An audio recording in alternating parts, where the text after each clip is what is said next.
So I took a trip to New York. We were there for about 2 weeks altogether, or 10 days, a little less than 2 weeks. The purpose was a wedding of my cousin. But part of the motive of the trip became, as we went on, meeting fellow booktubers, because actually there's quite a lot that live in the New York area or like surrounding areas. So I wanted to share with you today a book haul. I came back with 13 books, which sounds like a lot. It is a lot. But I could have seen myself buying a whole lot more, and then I stopped myself. So I'm happy that this is what we ended up with. And the coolest thing about it is that 1, 2, 3, 4, 5, 6 of them were given to me by booktubers that you probably watch. So I think that I'll start with those, and then I'll start with the stack of books that I bought myself.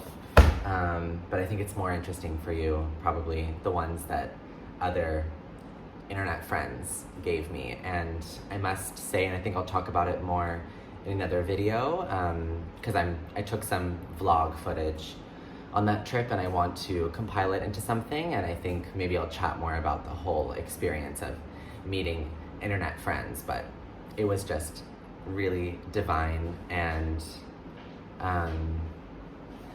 so heartwarming and exciting, and I just love BookTube.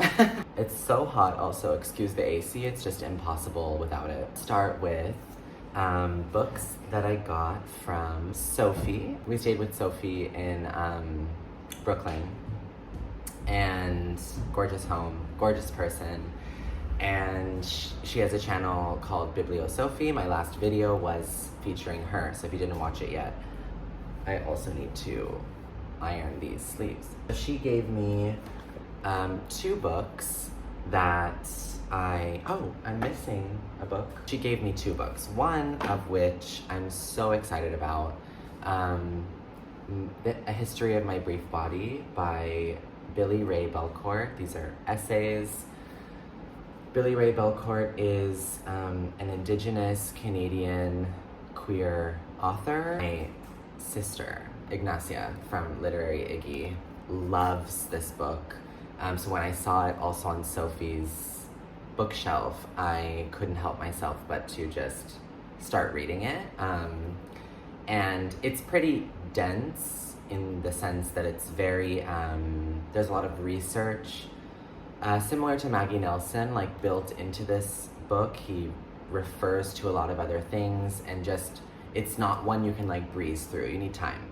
So Sophie was like, I'm gonna just give this to you. So I'm really, really excited about this. And then she also, I had popped into a bookshop, shout out, Unnameable Books on Vanderbilt in Brooklyn. Great bookshop. I picked up a stack of like 6 books that I really wanted and told myself just to put all of them down and walk out of the shop. So if you live in that area, they have a great selection. Anyway, I told Sophie that I had an Annie Dillard book in my hand, which was Teaching a Stone to Talk, I think.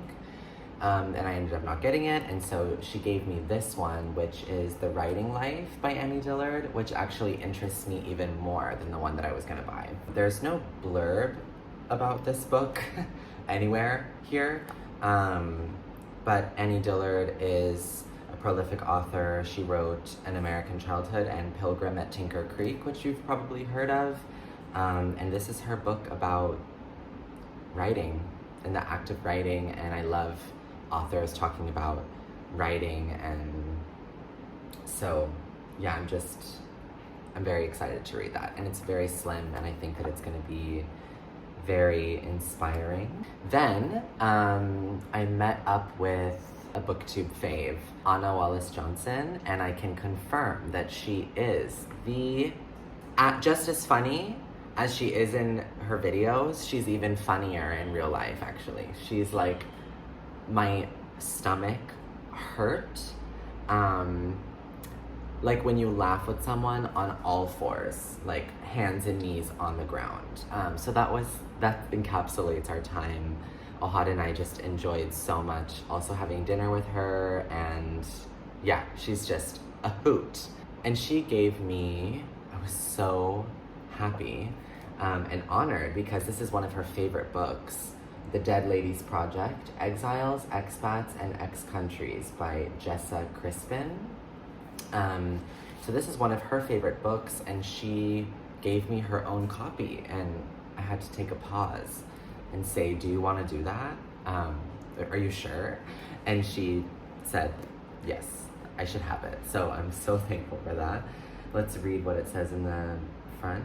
When Jessa Crispin was 30, she burned her settled Chicago life to the ground and took off for Berlin with a pair of suitcases and no plan beyond leaving.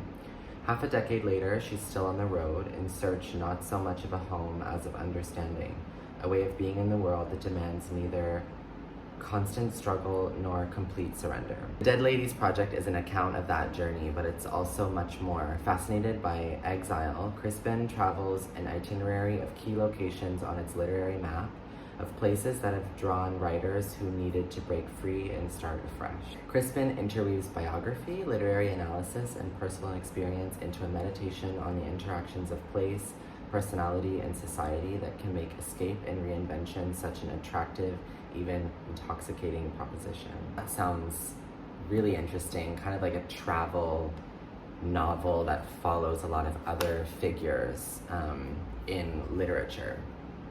So, ooh, yeah, I mean, anything that she loves that's on her top books, I've got to read. So I'm so happy to have this. Then we get to our last stop on the BookTube tour. We stayed with Rebecca from Rebecca Eats Books in Connecticut. For one night, we had the best slumber party ever. It was just dreams. It was just dreams. She gave me 2 books. Her top book this year is probably Boulder by Ava Baltazar. And her previous book is Permafrost. And I told her that I also had picked this up in such unnameable books bookstore in Brooklyn that I spoke about and didn't buy it. And she said, have it. So this is Permafrost. Permafrost's no bullshit lesbian narrator is an uninhibited lover and wickedly funny observer of modern life. Desperate to get out of Barcelona, she goes to Brussels because a city whose symbol is a little boy pissing was a city I knew I would like. As an au pair in Scotland, she develops a hatred of the color green, and everywhere she goes, she tries to break out of the roles set for her by family and society, chasing escape wherever it can be found. Love affairs, travel, thoughts of suicide. Full of powerful physical imagery, this prize-winning debut novel by acclaimed Catalan poet Eva Baltazar was a word-of-mouth hit in its own language. It is a breathtaking, forthright call for women's freedom to embrace both pleasure and solitude, and speaks boldly of the body, of sex, and of the self. Also a short little tiny, so I'm always attracted to small books. So thank you to Rebecca for that. Then she also gave me Indelicacy by Amina Kane. Hearing and seeing a lot about this book, and she really enjoyed it. The front is blurbed by New York Times book review that says, Kane's small but mighty novel reads like a ghost story and packs the punch of a feminist classic. So that sounds great. A cleaning woman at a museum nurtures aspirations to do more than simply dust the paintings around her. It's a long blurb. Maybe I won't read all of them because this video will be too long. But I mean, it's Rebecca approved, so gotta read it. And before I'm reading this, I actually have on my Kindle Amina Kane's first novel, I think, or just previous novel called Creature. And I'm like about halfway through that actually. So I'm gonna finish Creature. I'm really enjoying it before I read Indelicacy. Then we were sitting in Rebecca's car and she had this, I love when books are like shoved in people's, hidden corners of their life. And this was in the car seat door, whatever.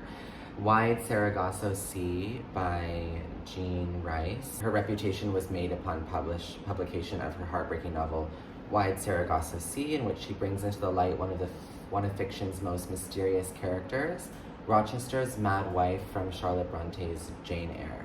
So Rebecca was like, I just feel like this is a must read, like this is kind of a classic, like have to read book, and she has 2 copies, so she gave one to me. I quite love the cover. In this best-selling paperback, Rhys, is that how you say it? Imagines her as a young woman in the Caribbean whose family's past will be used against her by the cold-hearted and prideful Rochester. He will make her pay for their sins of slaveholding, drinking, and despair by enslaving her as a prisoner in his attic. In what the New York Times calls a tour de force by any standard, Rhys portrays a society so driven by hatred, so skewed in its sexual relations, that it can literally drive a woman out of her mind. I'm not familiar with Jane Eyre by Charlotte Bronte. I didn't read it. I'm really bad with classics. So I wonder how this will go over with me if I don't have context of Jane Eyre. But I'm sure it's a standalone piece, obviously, in itself. So yeah, I'm very excited to read that. So those were the books kind of given to me by what have been booktube friends, but now feel to me like real life friends, and that's so exciting. My hair up because it's hot. Now let's go through books that I bought myself. I was teaching in Mark Morris Dance Center in Brooklyn in Fort Greene area, and there's a bookstore there called, what is it called? The Center for Fiction. They had a great collection there. And they also had some $4 to $6, or like $3 to $6 book carts outside. And I saw these 2. They were both $3, so I got them. These were the first purchases of my trip, and I know nothing about either of them, but this cover really got me. It's called Honeymoon and Other Stories by Kevin Canty. Characters in Kevin Canty's new collection are people we all know, people who are perhaps ourselves, searching, often in the wrong places, for something meaningful, real, or at least for a moment, right. In these stories, Canty demonstrates both deep understanding and a powerful grasp of language, and continues to set himself apart as a master of the short story. I like short stories when they come at the right time for me. Also, male author. Don't read many books by men. But this, yeah, I don't know. I just really loved this fishnet heels moment next to a dirty sofa. So something was intriguing about that. And then the other one is also a gorgeous cover, In the Palm of Darkness by Mayra Montero, translated from the Spanish by Edith Grossman. A quest for an elusive amphibian in the mountains of violence-torn Haiti brings together an unlikely pair of hunters, American herpetologist Victor Grigg and his Haitian guide, Terry Adrian, whose individual stories unfold and intertwine into a mesmerizing tale of love, sex, and fraternal rivalry, of the propagation, extinction of species in the natural world, and of the mysterious forces of nature that govern the fate of all living creatures. In the Palm of Darkness is a compelling tale that reads like a murder mystery, but also reveals a highly sophisticated and refined literary voice.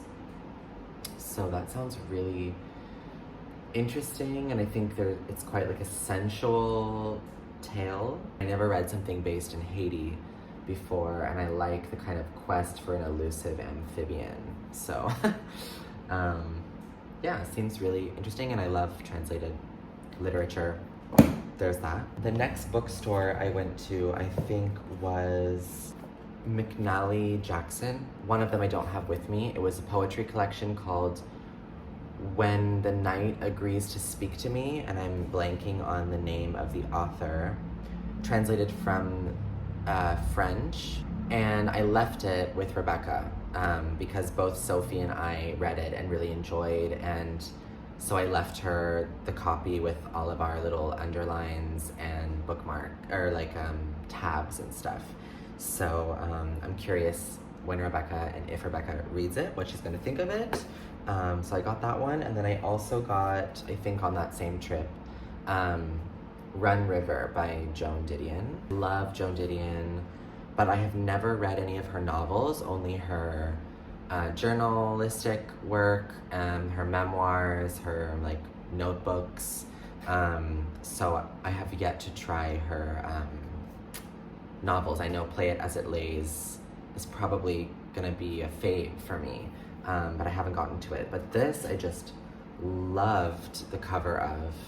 And this is her first novel. Joan Didion's electrifying first novel is a haunting portrait of a marriage whose wrong turns and betrayals are at once absolutely idiosyncratic and a razor-sharp commentary on the history of California. Very interesting to me. Everett McClellan and his wife Lily are the great-grandchildren of pioneers, and what happens to them is a tragic epilogue to the pioneer experience, a story of murder and betrayal that only Didion could tell with such nuance, sympathy, and suspense. So a nuanced Didion murder thriller sounds like everything I'm gonna love. Every time I come back to a Joan Didion book, I remember how much I really enjoy her writing. I might be getting these mixed up in terms of what bookstores I got them in. But I think the next place I went to was a bookstore I really love in Brooklyn called Greenlight Bookstore. I'm sure you're familiar with it if you're from that area. Got two books. One, The Argonauts by Maggie Nelson. This is a book that I don't know why I haven't read yet, and when I told Rebecca that I got it and I'm gonna read it, she was like, "You're just gonna die." She was like so excited for me to read it. This is one of those books that I think is just gonna rip me apart and put me back together, and that I'm gonna just deeply relate to. She's talking a lot here about sexuality, gender, individual freedom, specifically with her the relationship with her partner. Nelson's The Argonauts is a genre-bending memoir, a work of auto-theory offering fresh, fierce, and timely thinking about desire, identity, and the limitations of possibilities of language and love. It binds an account of Nelson's relationship with her partner and a journey to and through a pregnancy to a rigorous exploration of sexuality, gender, and family. An insistence on radical individual freedom and the value of caretaking becomes the rallying cry for this thoughtful, unabashed, uncompromising book. In a culture still too quick to ask people to pick a side, to be male or female, to be an assimilationist or a revolutionary, to be totally straight or totally gay, totally hetero or totally homonormative, Nelson's book is a beautiful, passionate, and shatteringly intelligent meditation on what it means not to accept binaries, but to improvise an individual life that says, without fear, yes, and. So I just know that this is going to be kind of life-changing to me. I've always looked at this book from afar with those feelings and have just never done it. So this is the time. And then I got Averno by Louise Gluck, who's a poet, and I think she teaches at Yale University. I know about this book through Katie James. She read Averno and really loved it, and when she was describing it, I thought, that's for me. So I picked it up and I finished it a few days ago, but I'll talk about that in a wrap-up video for August. This is her 10th collection. Averno is a small crater lake in southern Italy, regarded by the ancient Romans as an entrance to the underworld. So these are poems about death a lot of the times. It means to be between life and death. She refers a lot to Persephone, the myth, and kind of retells it in her own way, which I always love, kind of Anne Carson style. What Averno provides is not a map to a point of arrival or departure, but a diagram of where we are, the harrowing, enduring present. She deals a lot with living on Earth, what it means to be a person who leaves a footprint on this world. Yeah, I'll talk about it more in the wrap up. So that's Averno. 2 books that I got are from a bookstore in Poughkeepsie, New York called 3 Acts, I think. Quite close to Vassar College. We went to a coffee shop there, and my cousin's wedding was near Poughkeepsie in upstate New York. So we found ourselves there, and there was a bookstore. And I went in kind of thinking I'm not gonna buy anything. And then I got 2 hardbacks, which were kind of book I told myself don't buy when you're abroad because you need to carry them back with you. But books are so much cheaper in the States than they are where I'm living, so it's hard to pass up the opportunity to get a book for a better price. So one book that I had been eyeing in almost every bookshop and told myself just don't do it, I don't know why, is Lapvona, a novel by Otessa Moshfegh. This is her newest book. I am a Moshfegh fan, although I haven't read her whole body of work. I've only read My Year of Rest and Relaxation, which I have a video on, and Death in Her Hands, both of which I absolutely loved. And Lapvona is her newest book, which is getting a lot of controversial buzz. Kind of like a historical fiction by Moshfegh. So I feel like I don't need to say very much on this because you probably have heard 1,000 things about it so far. In a village buffeted by natural disasters, a motherless shepherd boy finds himself part of a power struggle that puts the community's faith to a savage test in a spellbinding novel that represents Otessa Moshfegh's most exciting leap yet. So I feel like I have to read this. And I'm up for like the disgustingness that it's gonna be. So there's Lapvona, best cover ever. And then this one, which Rebecca really loved and she read recently. It was in a stack on her, like a table in her house. And she said she really, really loved it. So I picked it up. It's The Right to Sex by Amia Srinivasan. Feminism in the 21st Century.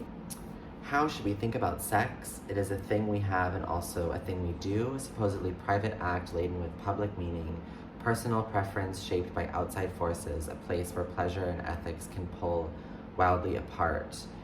How should we talk about sex, since #MeToo may have fixed on consent as the key framework for achieving sexual justice? Yet consent is a blunt tool to grasp sex in all its complexity, its deep ambivalences, its relationship to gender, class, race, and power. We need to move beyond yes and no, wanted and unwanted. We do not know the future of sex, but perhaps we could imagine it. Amia Srinivasan's, sorry about that, I can't get that name, stunning debut helps us do that. She traces the meaning of sex in our world, animated by the hope for a different world.